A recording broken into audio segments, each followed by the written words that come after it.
ناظرین گرامی، کیا آپ نے کبھی ایسی عورت کی کہانی سنی ہے جو دنیا کے لیے ایک عجوبہ بن گئی؟ ایک ایسی عورت جس کی پیدائش ہی اسے منفرد بنا گئی۔ آج میں آپ کو جولیا پاسترنا کی سچی کہانی کے بارے میں بتانے جا رہا ہوں، جو نہ صرف آپ کو حیران کر دے گی بلکہ دل کو بھی چھو جائے گی۔ یہ کہانی ایک غیر معمولی جسمانی حالت، سرکس کی دنیا، محبت اور دھوکے کی ہے۔ تو چلے جولیا پاسترنا کی حیرت انگیز زندگی کا سفر شروع کرتے ہیں۔ ناظرین، جولیا پاسترنا 1834 میں میکسیکو کے ایک چھوٹے سے گاؤں میں پیدا ہوئیں۔ ان کی پیدائش عام بچوں جیسی نہیں تھی۔ وہ ایک نایاب جینیاتی بیماری ہائپر ٹرائکوسس اور ہائپر پلاسیا کے ساتھ پیدا ہوئیں، جس کی وجہ سے ان کے جسم پر غیر معمولی بال اگے ہوئے تھے اور ان کا چہرہ عام انسانوں کی طرح نہیں تھا۔ ان کی والدہ نے انہیں اس حالت میں بھی قبول کر لیا، لیکن دنیا نے انہیں ہمیشہ منفرد نظروں سے ہی دیکھا۔ ناظرین، جولیا کی غیر معمولی شکل نے جلد ہی لوگوں کی توجہ حاصل کر لی۔ اس کے بعد جولیا کا برا ٹائم سٹارٹ ہو گیا۔ لوگوں نے جولیا کو الگ الگ ناموں سے بلانا شروع کر دیا۔ اسی دوران جولیا پاسترنا کو دی بیئر وومن اور دی منکی وومن کے نام سے بلایا جانے لگا۔ ناظرین، کچھ عرصہ بعد ان کی والدہ کا انتقال ہو گیا اور بعد میں پاسترنا کے رشتہ داروں نے اسے ایک سرکس کے ہاں بیچ دیا، اور یوں جولیا کو دنیا بھر کے سرکسوں میں دکھایا جانے لگا۔ جولیا حیرت انگیز طور پر ذہین اور خوش اخلاق خاتون تھی۔ وہ کئی قسم کی زبانیں بول سکتی تھیں، اچھا گاتی تھیں اور رقص کر سکتی تھیں، لیکن لوگوں نے انہیں صرف عجوبہ سمجھا اور سرکس کے مالکوں نے محض پیسہ کمانے کا ذریعہ، اور اسی طرح جولیا کو محض ایک کاروبار سمجھ کر خریدا اور بیچا جانے لگا۔ اس کے بعد وہ کبھی کسی ایک شو میں کام کرتی تو کبھی کسی دوسرے سرکس میں، اور کبھی کوئی تیسرا سرکس اسے خرید کر اپنے ساتھ لے جاتا۔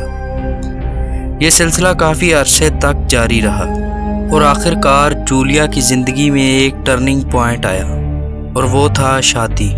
ناظرین، لیکن یہ جولیا کے لیے کوئی اچھا ٹرننگ پوائنٹ نہ ثابت ہوا، بلکہ یہ بری زندگی کا آغاز تھا۔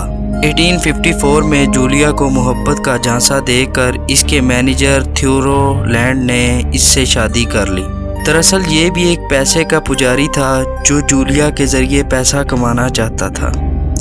شادی کے بعد یہ جولیا کو اپنے ساتھ امریکہ لے گیا۔ ناظرین، لینڈ نے جولیا کے ساتھ پوری یورپ کا دورہ کیا اور خوب پیسہ کمایا۔ 1860 میں جولیا نے ایک بچے کو جنم دیا جو اسی بیماری کا شکار تھا۔ وہ بچہ 2 دن ہی زندہ رہا اور تیسرے دن مر گیا۔ اس حادثے کے بعد جولیا کی طبیعت خراب ہوتی چلی گئی اور وہ بھی 2 دن کے بعد اس دنیا فانی سے کوچ کر گئی۔ لیکن ابھی جولیا کی مشکلوں کا سفر ختم نہیں ہوا تھا۔